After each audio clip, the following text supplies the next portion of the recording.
Okay, तो आज हम अपना नया चैप्टर शुरू कर रहे हैं, ठीक है, ऑल्टरनेटिंग करंट। ऑल्टरनेटिंग करंट के अंदर आज हमारा जो डिस्कशन रहेगा वो सबसे पहले हम समझेंगे कि ऑल्टरनेटिंग करंट क्या है। अब तक हमने जो पढ़ा वो करंट क्या था, ठीक है। उसके बाद हमारे घरों में करंट किस फॉर्म में आता है, ठीक है।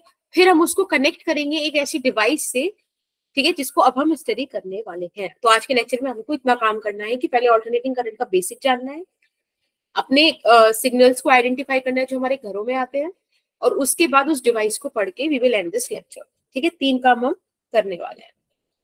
तो सबसे पहले जनरेटर क्या मैम, उससे पहले वो जनरेटर पढ़ते हैं ना, वी साइन थीटा। हाँ, तो वो अभी वही पढ़ी है ना, डिवाइस, वही डिवाइस, ठीक है।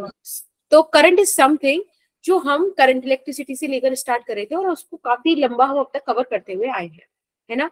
हमने करंट में बात करी कि rate of flow of charge होता है, राइट। Yes ma'am. जिसको आप I is equals to Q by T लिखते हो, है ना, या फिर आप इसको dQ by dt भी लिखते हो। ये हमारा डिस्कशन हुआ है। मैम ये स्लाइड न्यू है क्या इस टाइप का? क्या? अच्छा हाँ सॉरी, ये मैंने बैकग्राउंड चेंज किया है, अब इस चैप्टर के लिए रहेगा चैप्टर चेंज बैकग्राउंड। मैम ये सही लग रहा है। हाँ, because I got bored with black वाला, तो मेरा ऐसे चलता रहता है, ठीक है।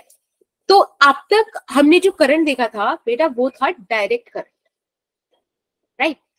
डायरेक्ट करंट के बारे में लोगों को, चाहे डायरेक्ट करंट हो चाहे ऑल्टरनेटिंग करंट हो, लोगों को कई तरीके की मिसकंसेप्शन होती हैं, और लोगों से मेरा मतलब है बच्चों से। तो आज हम वो वाली मिसकंसेप्शंस दूर करेंगे, ठीक है। आज हम इन दोनों करंट के बारे में रियल डील क्या है वो जानने की कोशिश करेंगे। सबसे पहले स्टार्ट करते हैं डायरेक्ट करंट से। अब एक बात मुझे बताओ, आप लोग डायरेक्ट करंट के बारे में क्या समझते हो, क्या फील है आपका डायरेक्ट करंट को लेकर? मैम जो अपनी डायरेक्शन चेंज नहीं करता, जिसकी डायरेक्शन सेम ही रहे वो पूरी उसमें। और मतलब मैम मेरे को पहले लगता था कि वो हल्का होता होगा, मतलब उसमें कम झटका लगता होगा। मैग्नीट्यूड और डायरेक्शन फिक्स्ड होती है इसकी।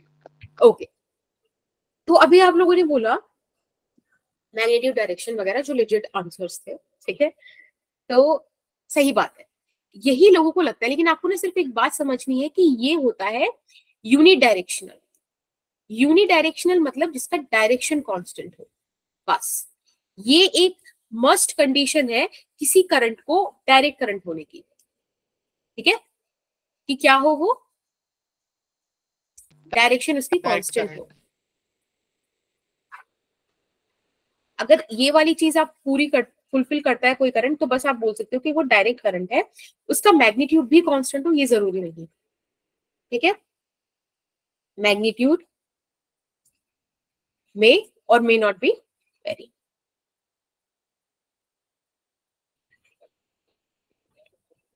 कोई दिक्कत किसी को? No ma'am.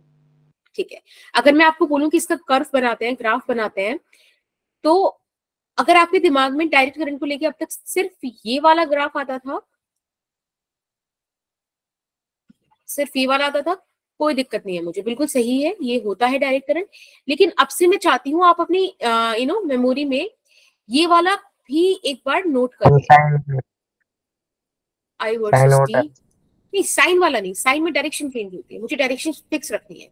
कुछ ऐसा ग्राफ अगर कोई, तो अब ध्यान से देखो इसमें क्या हो रहा है। नहीं, कुछ भी हो सकता, साइनोसोडियल नहीं हो सकता क्योंकि साइनोसोडियल में डायरेक्शन चेंज हो जाती है। इसमें डायरेक्शन कांस्टेंट है, वो पॉजिटिव ही है हर टाइम। मैग्नीट्यूड बढ़ रहा है घट रहा है, बढ़ रहा है घट रहा है, that's completely fine, direction constant है। अब चाहे तो ये ग्राफ ऐसे भी हो सकता है, मुझे इस बात से कोई दिक्कत नहीं कि this is T, this is I, और मैं आपको बोलूं कि जो आपका ग्राफ है वो कुछ इस तरीके का है, कोई दिक्कत नहीं है इसको इस ग्राफ में, ठीक है। नेगेटिव नेगेटिव और नेगेटिव, कोई दिक्कत नहीं है इस ग्राफ में। क्यों? क्योंकि उसका डायरेक्शन कांस्टेंट है, भले मैग्नीट्यूड वेरी करे, that is completely fine, that is completely acceptable. But आपको बस ये ध्यान रखना है कि डायरेक्शन उसकी चेंज नहीं होनी, बदलनी नहीं चाहिए। ये डायरेक्ट करंट के लिए ये बातें होनी चाहिए। कोई दिक्कत किसी को इस बात में? No ma'am. ठीक है, नो मैम। अब ऐसा ही एक डिस्कशन कर लेते हैं हम ऑल्टरनेटिंग करंट का। जब ऑल्टरनेटिंग करंट के लिए आते हैं तो आई गेस सब तो आपको डाउट नहीं होगा, लेकिन यूजली मिसकंसेप्शन रह जाता है कि यहाँ पर मैग्नीट्यूड का वेरी होना बहुत जरूरी है, जबकि ऐसा नहीं है। Magnitude variation is not the condition to कि आप वो ऑल्टरनेटिंग करंट हो, सिर्फ अगर उसका डायरेक्शन लगातार चेंज हो रहा है तो बस उतना जरूरी है ऑल्टरनेटिंग करंट होने के लिए। ठीक है, डायरेक्शन इज सपोज टू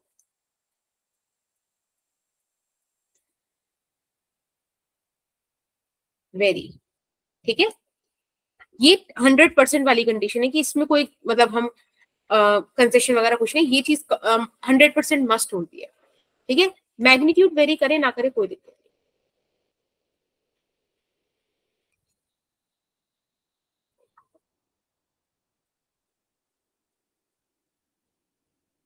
ठीक, अगर मैम आपको स्क्रीन तक नहीं है।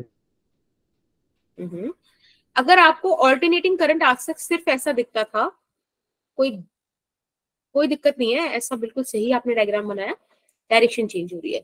लेकिन बस मैं चाह रही हूँ कि आज के बाद से आप इसमें एक इमेज और ऐड कर लो, और वो इमेज आप ये वाली भी ऐड करो कि आपको ये भी पता हो कि अगर हमारे पास कांस्टेंट मैग्नीट्यूड है, ठीक है, कांस्टेंट मैग्नीट्यूड लाइक दिस, बस एक पर्टिकुलर टाइम बाद वो डायरेक्शन चेंज कर दे, तो भी क्या है, वो ऑल्टरनेटिंग करंट है। समझ रहे हो? Yes ma'am. ये भी ऑल्टरनेटिंग करंट का एग्जांपल है। अब अगर आपको मैं किसी सर्किट में ये वाली चीज बताना चाहूँ कि मैंने यहाँ ऑल्टरनेटिंग करंट का यूज किया जाता है ना? क्या बेटा? मैम हमारे घर में एसी करंट का ही तो यूज किया जाता है। हाँ जी, हाँ जी, बिल्कुल बिल्कुल। अब अगर मैं आपसे बोलूं किसी पॉइंट पे कि घर ये में तो उस वाले ग्राफ की तरह आती है ना, क्या ओके अगर मैं आपसे बोलूं कि हमने किसी सर्किट में एसी करंट फ्लो कराया, तो बेसिकली उसका कोई सोर्स होगा और उस सोर्स को आप इस तरह से रिप्रेजेंट करते हो। ठीक है, ऐसा एक साइन बना के, इसका मतलब है कि आपने एसी सोर्स कनेक्ट किया हुआ है सर्किट में। Is that fine? अगर मैं आपसे बोलूं डीसी सोर्स डिफाइन करो, डीसी सोर्स कैसा दिखता होगा, तो आपको पता है कि कोई भी डीसी सोर्स आप ऐसे दिखाते थे आज तक कि भाई ये रहा, ऐसे फिक्स है कि ये हमेशा हायर पोटेंशियल से लोअर पोटेंशियल जाने वाला है। ठीक है, जनरली अगर डिस्चार्जिंग ऑफ सेल ही चल रहा है। ठीक, चलिए अब जब हमारे पास ऐसा कोई सीन आता है कि भाई वेरिएबल हो रही है, उसमें अमाउंट, उसमें क्वांटिटी वेरिएबल हो रही है, तो हम जनरली एक एवरेज की बात करते हैं कि ऑन एन एवरेज क्या रहा होगा, ऑन एन एवरेज क्या इफेक्ट रहा होगा, राइट?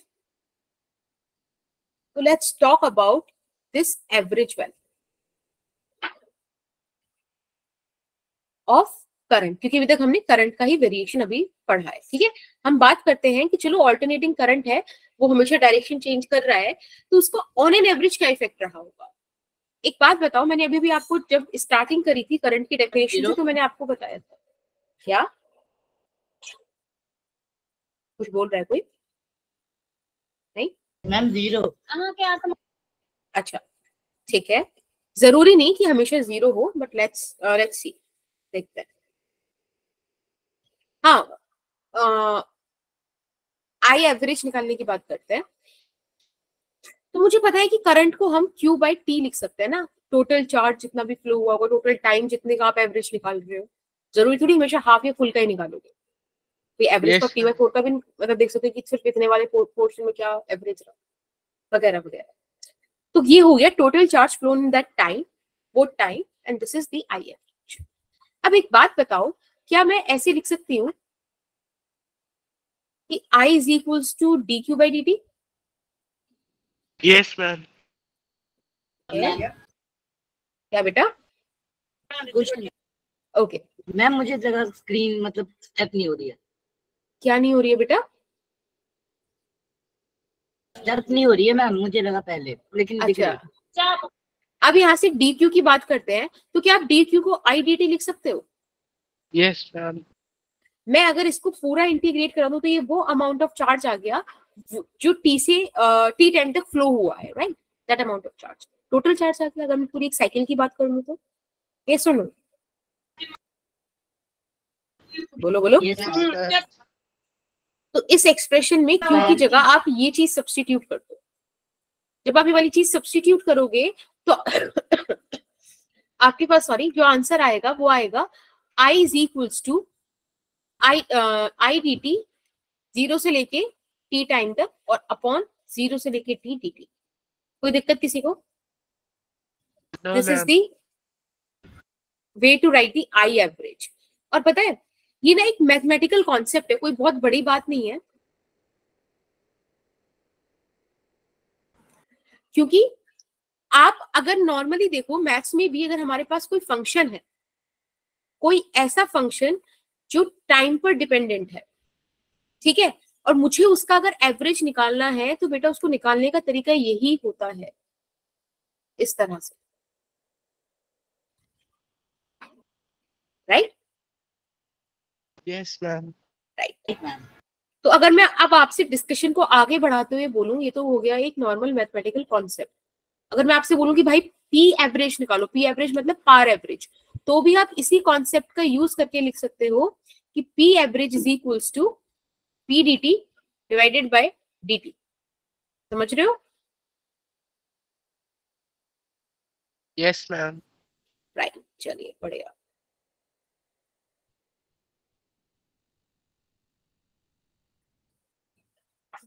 चलो अब बात करते हैं इंडियन हाउस होल्ड सिस्टम की। ठीक है, हमारे लिए बड़ा जरूरी हो जाता है इसको पढ़ना, क्योंकि भाई हम इसका जब कंजप्शन कर रहे हैं तो हमारी डिवाइसेस डिपेंड कर रही हैं इस चीज पे, तो उसको पढ़ना इंपॉर्टेंट है। तो मैम जो भी बैटरीज में कौन इंडियन, सा करंट होता है? किसमें? बैटरीज हाँ में। बैटरी जो आप लगाते हो वो तो आप उसकी पोलैरिटी फिक्स रहती है ना, पॉजिटिव नेगेटिव, वो थोड़ी चेंज हो रही है। ये हो रहा है कि जो वोल्टेज आते हैं, वो कहते नहीं कि देख लो वोल्टेज डाउन हो गए तो अगर लाइट डिम होने लगे, ये चीज होने लगे, तो वो ये है। इंडियन हाउस होल्ड्स में आपके पास जो करंट आता है वो आता है ऑल्टरनेटिंग करंट की फॉर्म। ठीक है, अभी आता किसके थ्रू है?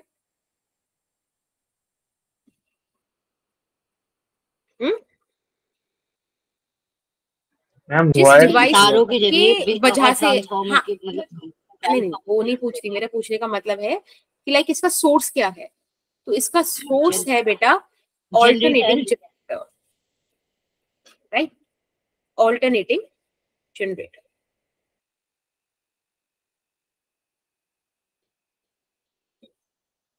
अब हम ऑल्टरनेटिंग जनरेटर इसलिए पहले नहीं पढ़ा था क्योंकि इतना बेसिक कॉन्सेप्ट ऑल्टरनेटिंग करंट का होना चाहिए। ठीक है, जो ईएमआई में अगर हम इंट्रोड्यूस करते तो थोड़ा सा अब्रप्ट हो जाए, इसीलिए ऑल्टरनेटिंग जनरेटर अपन आज पढ़े। ठीक है, AC generator alternating current Yes, वाला, ma'am. ठीक है। तो सबसे आज फिर हम ये वाली हेडिंग डाल दें और फिर बाद में देखेंगे कि किस तरीके का, किस फॉर्म का सिग्नल आता है। तो सबसे पहले आप लोग हेडिंग डाल लीजिए alternating current, sorry AC generator.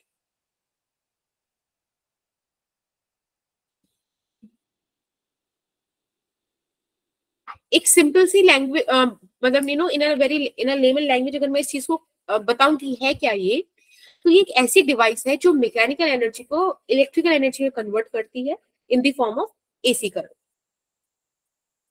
ठीक है, okay Yes, ma'am. okay, it is a device that converts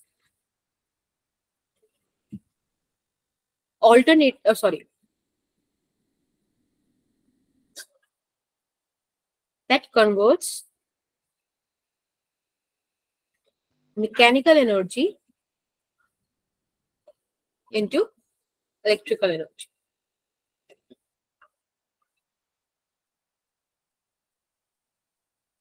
In the form of alternating current. ठीक है, एसी की फॉर्म में ये हमें मिलता है। बेसिकली होता क्या है इसमें कि हमें कॉइल को मैग्नेटिक फील्ड में प्लेस करते हैं।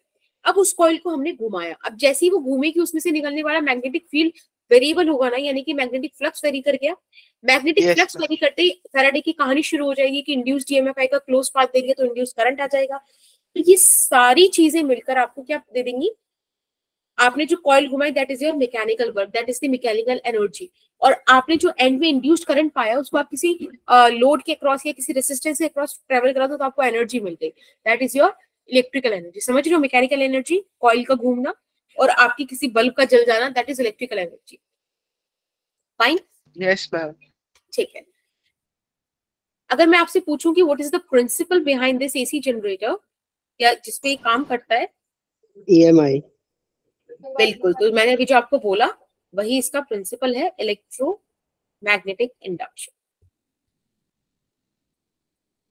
ठीक, अब डिस्कशन अगर आगे लेके चलते तो एक बार इसका कंस्ट्रक्शन देख लेते हैं कि बनता कैसे है, दिखता कैसा है, जो कि काफी इंपॉर्टेंट है। मैम सेल्फ है या म्यूचुअल है? क्या बेटा? मैम सेल्फ इंडक्शन है म्यूचुअल इंडक्शन? ना ना, सिर्फ इलेक्ट्रोमैग्नेटिक इंडक्शन। सेल्फ और वो आ रहा था जब हम इंडक्टर को यूज कर रहे थे। यहाँ इंडक्टर वाला कॉइल नहीं है, यहाँ पे जो काम है वो सिर्फ और सिर्फ वो थर्ड एक्सपेरिमेंट है जो फेराडे का थर्ड एक्सपेरिमेंट था, एंगल चेंज कराना, एक वेक्टर और मैग्नेटिक फील्ड वेक्टर के बीच का थीटा चेंज कराना पड़ा। थर्ड वाली ऑब्जर्वेशन होती वो वाला काम है, राइट? ठीक है, देखो यहाँ पर हमारे पास एक मैग्नेट है ऐसे, this is the north pole of the magnet, एक ऐसे है इधर, this south pole of the magnet. अगर दोनों ही सिमिलर सी नहीं लग रही है तो ड्राइंग की गलती है, दोनों पोल्स मतलब मैग्नेट सेम होनी चाहिए वैसे। मैम एक मोटू है, दूसरा तक एक रेड से होना था मैम, नॉट तभी बड़ी लगता है मैम कोई बात नहीं, फीलिंग को समझ जाएंगे हम। हाँ यस मैम। ठीक है, नॉट पोल। अब हमने क्या करा, इसके बीच में एक कॉइल प्लेस करा, इस तरीके का एक कॉइल है, ठीक है। अब इसमें आपने यहाँ पे कुछ रिंग जैसा स्ट्रक्चर देखना, ठीक है, रिंग जैसा, इसको बोल दीजिए S1, एक मिनट रुको, इसको बोल दो S1, इसको बोल दो S2। बेसिकली S1 और S2 ये है स्लिप रिंग्स, ठीक है। फिर हमने क्या देखा इसमें आगे,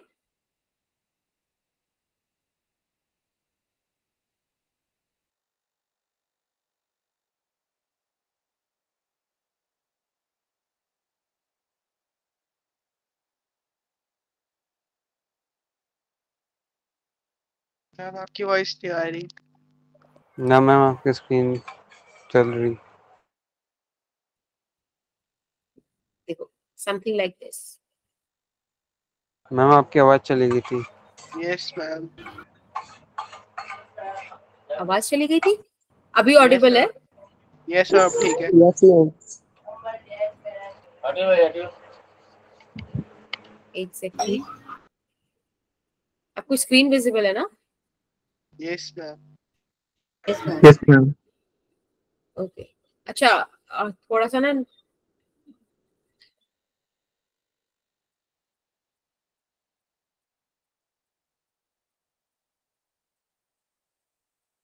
एक सेकंड रुको जरा।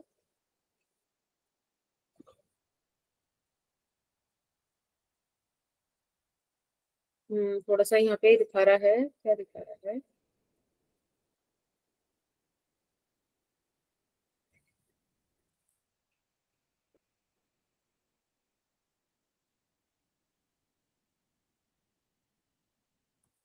ओके चलो कोई इशू नहीं। हाँ ठीक है, यहाँ पर हमारे ऐसे हमने देखे B1 और B2, ये जो B1 B2 है ना, इनको बोलते हैं ब्रशेस, ठीक है, दीज आर द ब्रशेस।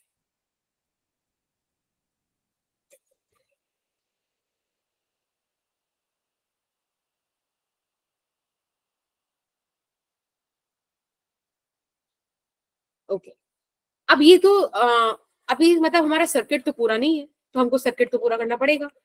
तो इसके लिए हमने क्या किया, यहाँ से ऐसे कनेक्ट करने की कोशिश की। अब देखो, खाली सर्किट पूरा करने से भी कुछ काम नहीं होगा जब तक हम लोड नहीं लगाएंगे। तो यहाँ पे हम लोड लगा देते हैं, एक इलेक्ट्रिकल इंस्ट्रूमेंट लगा देते हैं जिसे बल्ब बोल दिया, ठीक। मैम ब्रशेस और स्लिप रिंग्स लगाए क्यों है? हाँ अभी बात करेंगे उसके बारे में भी, डोंट वरी। सुनो थोड़ा सा पहले, हमने यहाँ पर ना ये एक एक्सेल है जिसको हम घुमा रहे हैं, घूमेगा, ठीक है, जो कनेक्टेड है इस कॉइल से। ये कॉइल घूमेगा, जब हम एक्सेल को घुमाएंगे तो कॉइल भी घूमेगा। हमने कांस्टेंट एंगुलर वेलोसिटी से इसको घुमाना है, ठीक है। अब पता है ये जो आपके पास ये है ना कॉइल, जिसको बेटा आप क्या बोल सकते हो, आर्मेचर या कॉइल बोल सकते हो, जो आपकी मर्जी। ये भी खाली नहीं है, इसके अंदर हमने आयरन कोर लगाया हुआ है, ठीक है। इसके अंदर हमने क्या लगाया हुआ है, आयरन, क्या लगा रखा है, iron core, soft iron core पे वाइंडिंग हमने यहाँ पे कर रही हुई है इसकी, समझ रहे हो। मैम ये बता दो ये सॉफ्ट आयरन कोड क्यों लगाते हैं, मैंने हाँ। 3-4 बार सुन लिया ये सारी बातें करेंगे, रुक तो जाओ भाई, पहले सुनो। अभी तुम इसकी सिर्फ फोटो देखो, तुम्हें सारी चीज के आंसर्स मिलेंगे। जब कोई रह जाने कि नहीं हुआ है वाला डिस्कशन, तब मुझसे पूछ लेना। तो तुम देखो बस, अब देखो ये तो था सिर्फ इसका कंस्ट्रक्शन की क्या क्या चीजें इसमें हैं। ऑब्वियसली हम कॉइल घुमाएंगे, बल्ब जल जाएगा, यानी कि हमने मैकेनिकल एनर्जी को इलेक्ट्रिकल एनर्जी में कन्वर्ट कर दिया। ये नॉर्थ साउथ आपको दिख रहा है, तो नॉर्थ साउथ दिख रहा है, यानी कि यहाँ पे इस तरह से मैग्नेटिक फील्ड भी होगा, राइट, ऐसे ऐसे और ऐसे। अब थोड़ा सा इसको आगे लेके चलते हैं। आपके जो क्वेश्चंस है, सारी क्वेश्चंस को हम यहाँ पे सही करते हैं कि भाई क्या क्या दिक्कत है। आपने कहा कि स्लिप रिंग क्यों होगी, राइट, सही बात है भाई, स्लिप रिंग का क्या काम है। दिक्कत पता है क्या है, मैंने आपको हमेशा बताया कि इंड्यूस्ड ईएमएफ तक तो बात तो सही है, अगर आप मैग्नेटिक फ्लक्स वेरी कराते रहोगे तो इंड्यूस्ड ईएमएफ फॉर्म होने वाला है। बट इंड्यूस्ड करंट पिक्चर में आने के लिए आपको क्लोज्ड पाथ प्रोवाइड कराना पड़ेगा, है ना, तभी तो इंड्यूस्ड करंट आएगा। Yes ma'am. राइट। अब होगा क्या, जब ये कॉइल घूमेगी तो ये जो वायर है, हो सकता है ये घूमे, जब घूमे तो कई बार ये टच करे, कई बार ये ब्रश को टच ना करे। जब ये ब्रश को टच नहीं करेगा तब सर्किट टूट जाएगा, समझ रहे हो, कन्वर्जन ऑफ एनर्जी रुक जाएगा। तो इसका कांटेक्ट वायर का और ब्रश का ना टूटे, इसलिए स्लिप रिंग लगाई है। अब देखो जैसे ये स्लिप रिंग है, ये वाला वायर है, तो ये लगातार इस पे घूमेगा बिना, तो ये इसी पर टच करता रहेगा, यानी कि सर्किट हर सिचुएशन में कंप्लीट रहेगा। समझ रहे हो? Yes ma'am.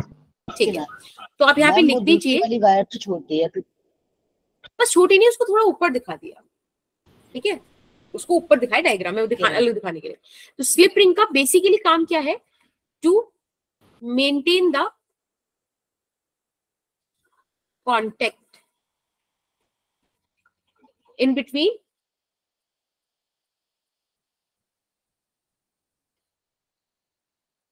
कॉइल एंड किसके बीच, ब्रश के बीच। अब आप बोलोगे कि भाई ब्रश का क्या काम है ना, अगला क्वेश्चन यही था। Yes ma'am. यस, तो ये जो ब्रशेस हैं इनका बेसिकली काम है कांटेक्ट ही मेंटेन करना है इनको भी, और किस किस के बीच करना है, this wire, sorry this ring and this load, ठीक है।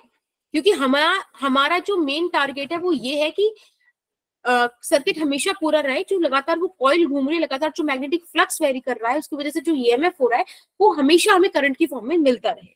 Are you getting my point? Yes ma'am. Yes, to maintain the contact in between the ring and the load, ठीक है। अब हमारा नेक्स्ट क्वेश्चन था कि वाई सॉफ्ट आयरन कोर। तो पहले देखते हैं कि अगर सॉफ्ट आयरन कोर नहीं है तब क्या सीन है, ठीक है। आपका क्वेश्चन यही था, वाई सॉफ्ट आयरन कोर। मैं वो कह रहा to maintain the contact between, क्या बेटा, ऊपर वाला स्लाइड दिखाऊंगा। हाँ प्रीवियस स्लाइड दिखा देना बेटा, आपको विजिबल हो रहा है ना स्लिप रिंग वाला, इससे भी प्रीवियस देखना है ना मैम, यही वाला, ठीक है मैम हो गया। अच्छा हाँ, ये स्लिप रिंग जो बनी होती है वो होती है कॉपर की, यानी कि मेटल रिंग्स होती हैं, और ये जो बना हुआ है ये कार्बन ब्रशेस है,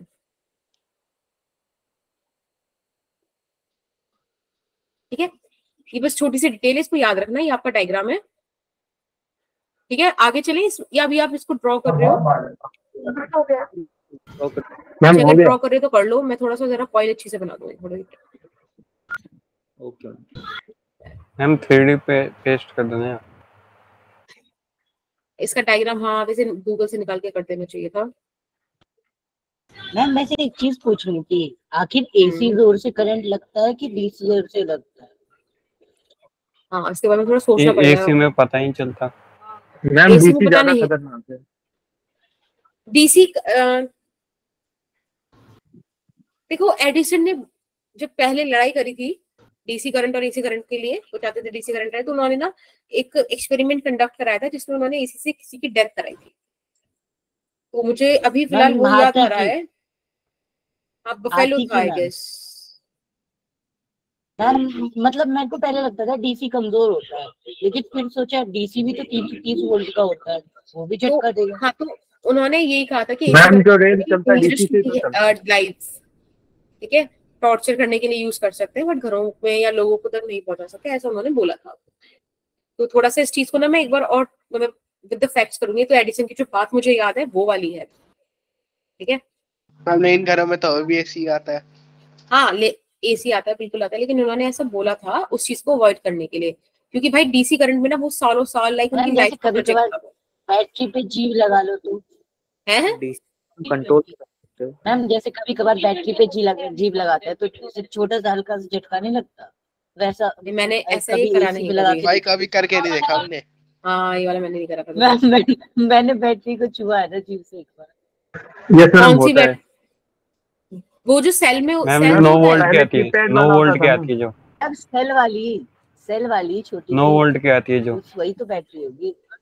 हाँ मुझे नहीं पता, कभी तुम वो घर में बैठ रही हो तो उसमें चले जाओ जीप लगाने। नहीं नहीं नहीं, इसको ज्यादा ही मैम वो उसमें चाहिए। हाथ लगाया है, उसके अंदर हाथ लगाया है। हाँ अच्छा चलो ठीक है, इसको देखते हैं। अब बात करते हैं आगे, ठीक है डायग्राम बन के चले आगे। हाँ तो Yes, why soft iron core, तो वाई सॉफ्ट आयरन कोर को ना आंसर करने से पहले ये ज्यादा ही आगे चलेगा क्या ये रहा। तो ये जो क्वेश्चन है इसको आंसर करने से पहले पहले एक बार देखते हैं अगर सॉफ्ट आयरन कोर नहीं है तब का क्या सीन है। तो मैंने आपको बोला कि खाली हमारे पास ये एक कॉइल है जो ऐसे ही रखा हुआ है, ठीक है, इसमें सॉफ्ट आयरन कोर नहीं है। तो होगा क्या, आपने जो मैग्नेटिक फील्ड इसे प्रोवाइड कराया, सोचो इससे 1 2 3, ठीक है, इस टाइम पे 3 मैग्नेटिक फील्ड लाइंस इसको क्रॉस करेंगे। तो इसका जो स्टार्टिंग वाला फ्लक्स है उसके लिए मैग्नेटिक फील्ड लाइंस 3 थी। जब ये ऐसे इस मैग्नेटिक फील्ड के साथ घूम के पूरा 90 डिग्री हो जाएगा तब फ्लक्स 0 हो गया ना इसके पास होने वाला, क्योंकि तो सामने Yes. से जा रहा है, देखो ऐसे, राइट।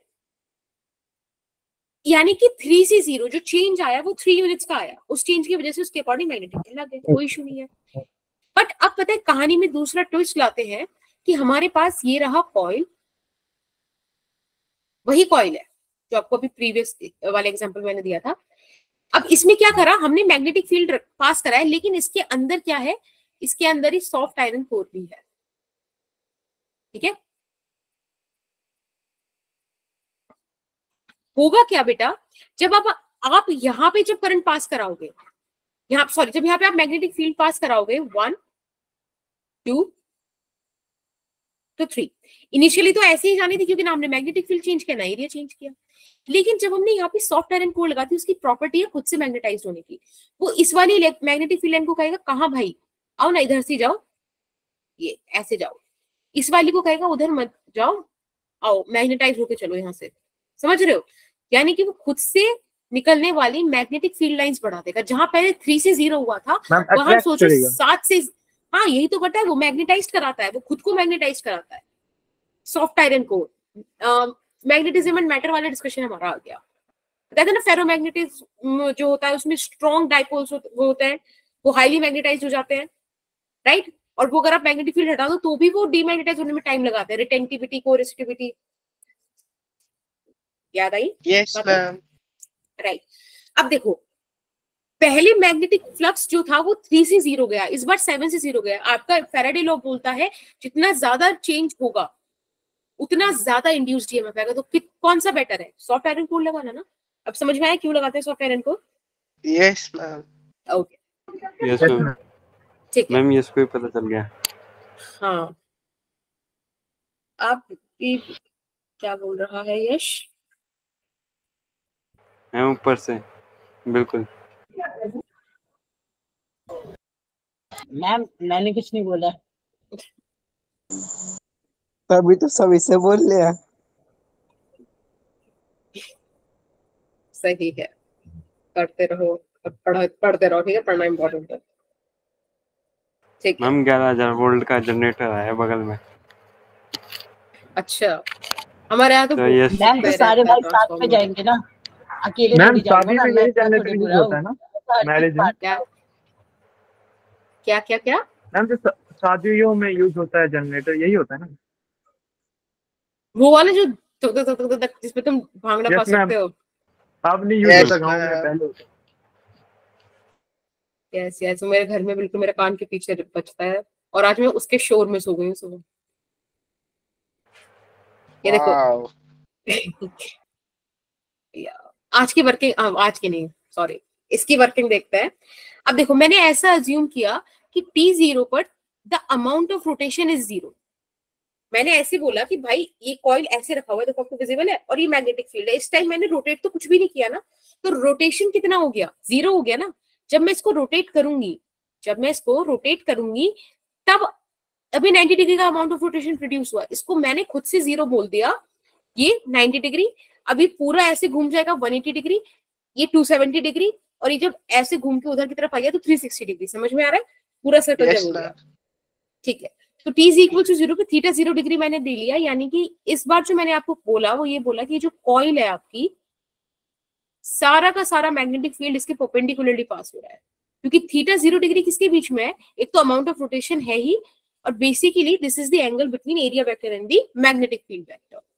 ठीक है, थोड़ा सा इमेजिन कर पा रहे हो कि मैग्नेटिक फील्ड ऐसे है, जैसे जहां सीजर पॉइंट कर रही है, और एरिया वेक्टर भी ऐसे ही है। थीटा 0 डिग्री है, ना तो रोटेशन है और ना ही इन दोनों के बीच कोई एंगल है, सारा का सारा मैग्नेटिक फील्ड इस कॉइल से पास हो रहा है। Is that okay? Yes ma'am. Okay. अब Yes, इसी में हमने ये भी इमेजिन कर रखा है कि ये रहा आपके पास एक्सिस ऑफ रोटेशन, थोड़ा गंदा बन गया तो थोड़ा सीधा समझ लो, और यहाँ पे ओमेगा है कांस्टेंट। अब क्या होगा, कुछ टाइम बाद ही जब घूमेगा तो कुछ तो एंगल बना रहा होगा ना, बोलो। Yes ma'am. ठीक है, तो this is plane of coil is perpendicular to the magnetic field lines. ठीक है, अब हम बात करते हैं कहानी को थोड़ा सा आगे बढ़ाकर किसी टाइम t पर। एट टाइम t, बेटा अब टाइम t पर क्या थीटा ओमेगा t नहीं हो गया होगा? थोड़ा सा ये Yes. कॉइल इस तरह से घूम गया, राइट? ऐसा कुछ।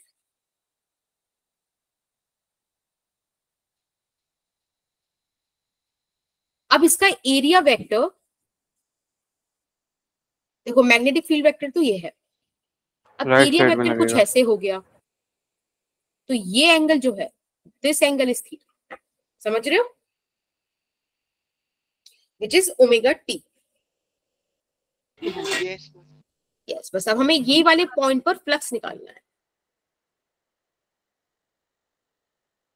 Coil rotates with the constant. ये वाली चीज ध्यान रखना, मैंने बोला है आपको कि आप ऐसा अज्यूम कर लो कि जो ओमेगा है that is constant with the constant angular velocity. ठीक है, हमने अज्यूम कर लिया कि कांस्टेंट एंगुलर वेलोसिटी से काम हुआ है। बस अब आप यहाँ पे जरा मुझे फ्लक्स वगैरह निकाल के दिखा दो। फ्लक्स क्या होता है? अगर cos ओमेगा टी। हाँ, बी डॉट ए होता है, यहाँ पर हो जाएगा बी ए कॉस ओमेगा टी। अब मैं आपसे बोलूं कि फ्लक्स तो आपने निकाल दिया, बट बात तो मेन है, अगर आप क्या निकाल पाओ, ईएमएफ निकाल पाओ, तो ईएमएफ हमें Magnetic निकालना field. आता है minus D five by D T, dt। Right? यानी कि माइनस बी कांस्टेंट है, बाहर आ जाएगा, तो आपको सिर्फ डिफरेंशिएशन किसका करना है? कॉस ओमेगा टी का। आप जब इसको डिफरेंशिएट करोगे तो क्या आएगा बेटा? माइनस का sine B omega sin. T, omega minus sine omega T. और यहाँ पे ओमेगा भी आएगा, यानी कि ये हो जाएगा B A omega sine omega T. ये तो आया अगर हमारे पास एक टर्न ऑफ कॉइल है, but what if I have n number of turns? तो उसके लिए n आप से कैसे मल्टीप्लाई निकालोगे? कर देंगे। n से multiply. Very nice. For n turns आपके पास टोटल ईएमएफ आ जाएगा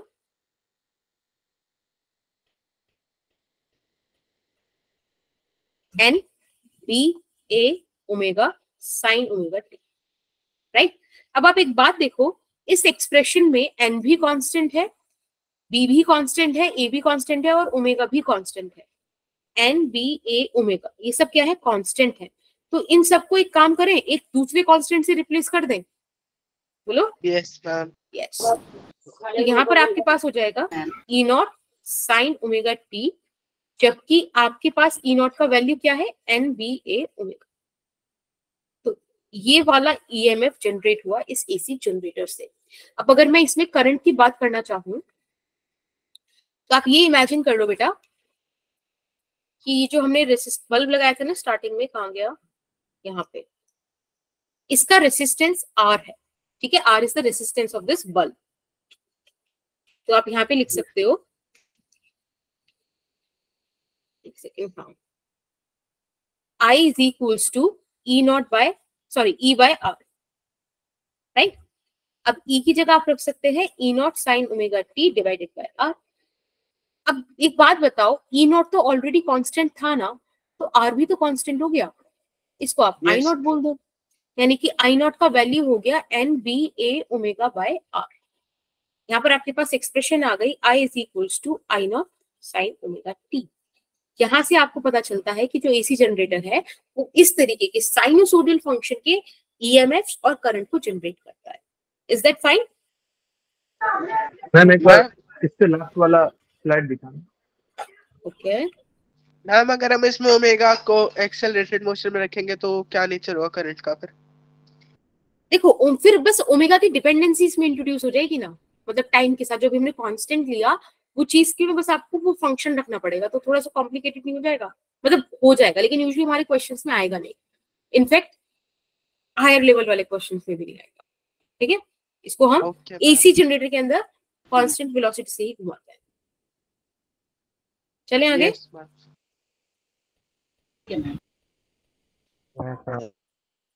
अब जरा मुझे आई वर्सेस टी का ग्राफ बना दोगे? साइनसोइडल वेव बनेगी। बिल्कुल, यहाँ पर आएगा साइन ग्राफ जैसा रहेगा। बिल्कुल बेटा, मैम साइनोसॉइडल क्यों बना? साइनो क्या क्या, फिर से बोलो। साइनोसॉइडल को क्यों बना यहाँ पे? वो क्यों बनाया, राइट? यस।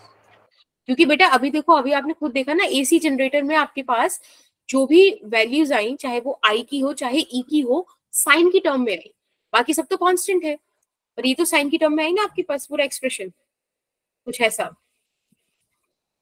जी बिल्कुल, तो आप इसको इसलिए साइनसोइडल फंक्शन हो गया, क्योंकि वैल्यू ऐसी आ रही है। यहाँ पे जीरो, ये जो उसने पीक वैल्यू अपनी गेन करी है वो करी है t/2 पर, फिर यहाँ पर जब t/4 पे, हाँ सॉरी t/4 पर, फिर t/2 पर क्या हो गया, वो गिर गया उसका, राइट, जीरो हो गया वापस। फिर इसने मैक्सिमम वैल्यू अचीव करी लेकिन अपोजिट डायरेक्शन में 3t/2 पर, और 2t पर प्रॉपरली क्या हो गया, जीरो हो गया। 3t/4 होगा ना? 2t नहीं, सिर्फ 2 मतलब t और 3t/4। एक मिनट, जीरो से t/4 हाफ साइकिल, फिर हाफ साइकिल t/2, 3t, अरे यार हाँ सॉरी 3t/4 2t, राइट। अब आप ध्यान से देखो, ये जो वैल्यू है दिस इज आई नॉट, ठीक है, और ये वाली वैल्यू भी क्या होगी, ये भी आई नॉट ही होगी, लेकिन नेगेटिव में। Is that okay? यस। ठीक है, हाँ 2t की जगह सिर्फ t होगा। या यस चलिए, ऐसे ही आप ई वर्सेस टी का भी ग्राफ बना दोगे। बस ये ध्यान रखना कि ई वर्सेस टी का जो ग्राफ बनाओगे उसका पीक ज्यादा होगा करंट के पीक से, ठीक है? Okay ma'am. ओके। Yes. तो अब हम वापस आते हैं अपने इंडियन हाउस होल्ड वाली स्लाइड पे, यहाँ पर जहां हमने ऑल्टरनेटिंग जनरेटर लिखा था। अब हमें पता चल गया कि किस तरीके के सिग्नल्स को प्रोवाइड कराता है। ये करंट को प्रोवाइड कराएगा I is equals to I not sine omega T इस फंक्शन में। अगर मैं वोल्टेज की बात करूं तो वोल्टेज को V is equals to V not sine omega T की टर्म्स में हमें देगा।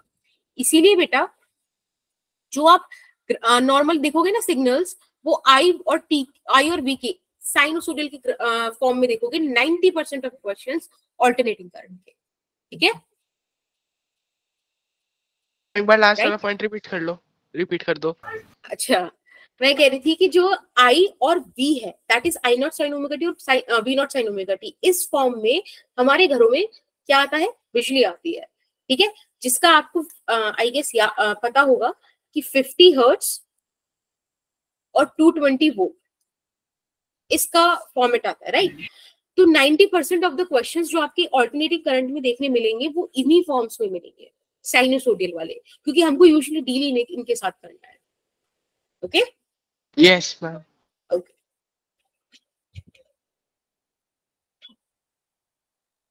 चलिए अब आप एक काम करिए, फिर वापस से हम अपना डिस्कशन स्टार्ट करेंगे एवरेज वाला।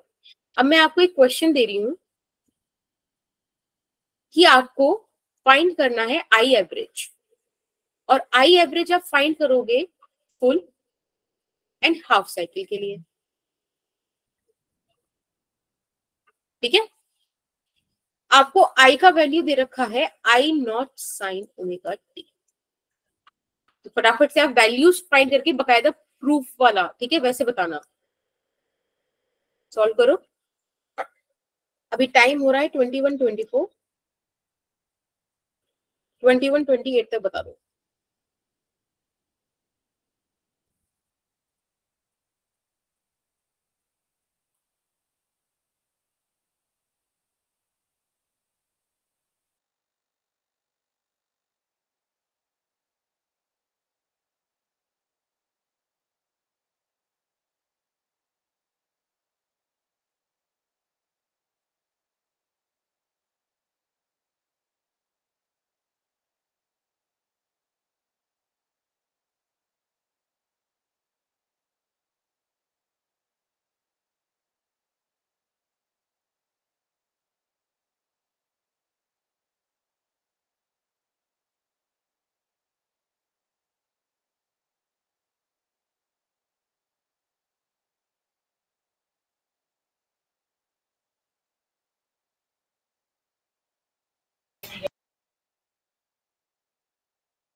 बेटा क्या आंसर आया?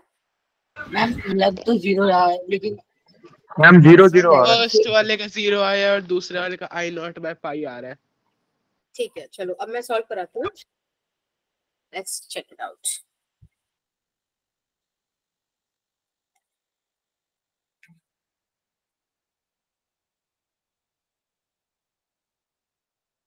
सबसे पहले हम बात करते हैं I average for full cycle. बेटा फुल साइकिल का मतलब है कि जो आप टाइम लिमिट पुट करोगे वो 0 से लेके t तक की करोगे, राइट? Yes ma'am. तो मैंने आपको भी बताया था कि अगर आपको किसी भी ऐसी फंक्शन का एवरेज निकालना है जो टाइम पे डिपेंडेंट है तो उसका सिंपल सा फॉर्मूला है कि आप आई डी टी 0 से लेके यहाँ पे, क्योंकि आप फुल साइकिल का निकाल रहे हो तो कैपिटल टी पुट करोगे, अगेन यहाँ पर 0 से टी कैपिटल, इस तरीके से।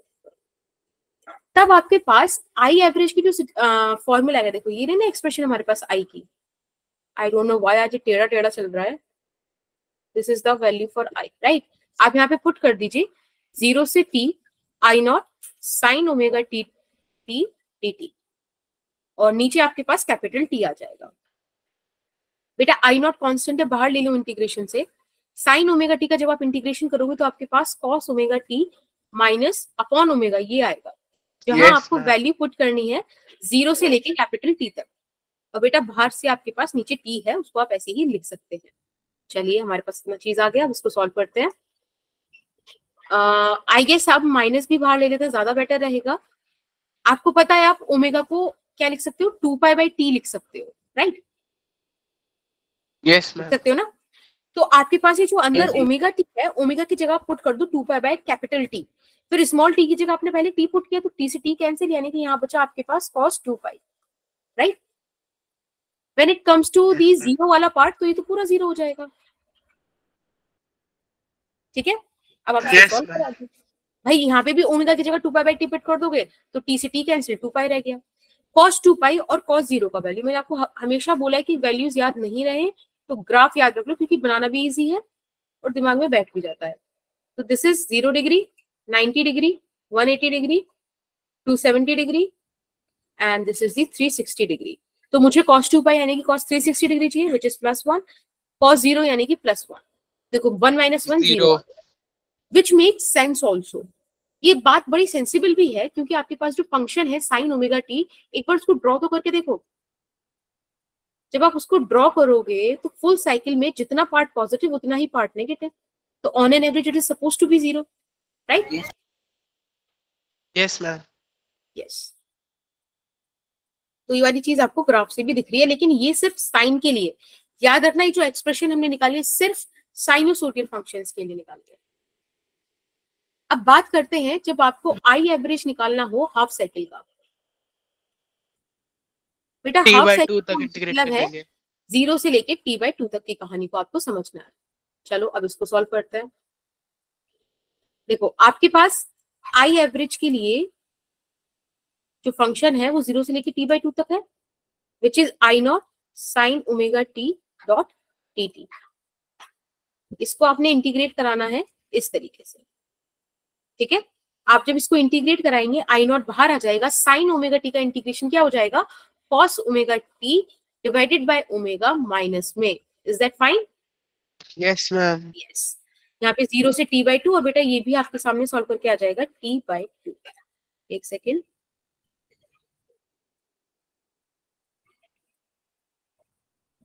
Okay, so someone is trying to enter, ठीक है? अब यहाँ पर आपके पास आ जाएगा 2i0 बाय ओमेगा टी, और ये माइनस भी हमने बाहर ले लिया। बस अंदर आप वैल्यूज पुट कर दीजिए, ओमेगा की जगह फिर से 2π/t रख दीजिए, पहले t/2 रखिए, t से t कैंसिल, 2 से 2 कैंसिल, यानी कि cos π बच जाएगा, और फिर माइनस का आपके पास cos 0 बच जाएगा। बेटा cos 180 का वैल्यू आपने क्या देखा था, यहाँ पर माइनस का 1 दिख रहा है? Yes ma'am. यस, तो वहां पे पुट कर दीजिए, यहाँ पे आप पुट कर दीजिए -2i0, यहाँ पे बचेगा आपके पास 2π, यहाँ आपने पुट कर दिया माइनस का 1, फिर cos 0 यानी कि प्लस का 1, माइनस पहले से ही बाहर है, यहाँ 2 से 2 कैंसिल, आपके पास बचा i0, इधर से माइनस का 2, minus minus plus 2i0 by pi. ये आपका आंसर, ठीक है? i0 बाय पाई नहीं, 2i0 बाय पाई आएगा। कोई दिक्कत? Yes ma'am. नहीं? यस मैम, क्लियर है। ठीक है, तो एक क्वेश्चन करिएगा और अब ना आप इसको ध्यान रखना, जब भी साइनोसोडियल फंक्शन की मैं आपसे बात करूं तो उसका आई एवरेज फॉर फुल साइकिल क्या है? 0। हाफ साइकिल के लिए 2I0/π। ये मैं याद रखने के लिए इसलिए बोल रही हूँ क्योंकि इसका आपको बहुत ज्यादा यूज देखने को मिलेगा, तो ये चीजें तो आपको दिमाग में होनी ही चाहिए। अब आपको जो करना है यहाँ पे काम, वो ये है कि आपको मैं एक क्वेश्चन दे रही हूँ, उसको सॉल्व करके बताओ। देखो, ऐसा मैंने आपको एक डायग्राम बना के दिया है, I वर्सेस T, ऐसा कुछ।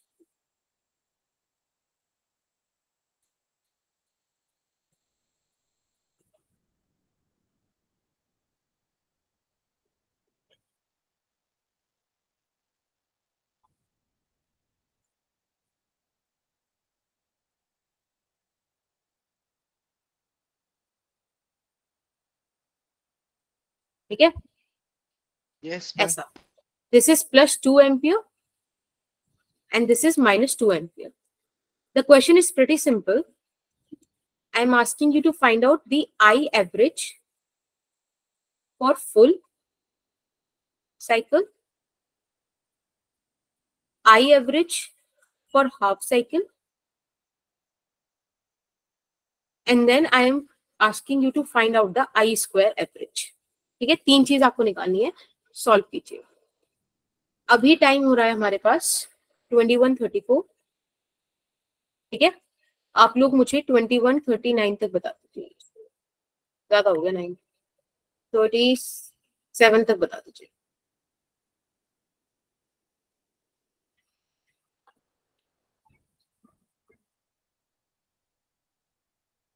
मैम आई स्क्वायर का एवरेज कितने टाइम के लिए बताना है?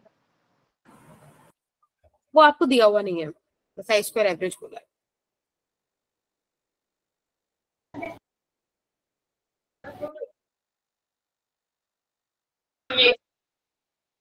Ma'am full cycle I average में 0।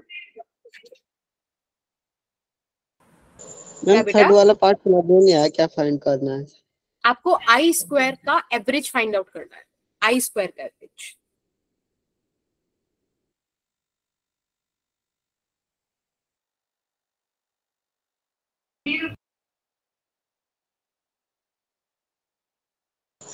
मैम हो गया फर्स्ट और सेकंड तो।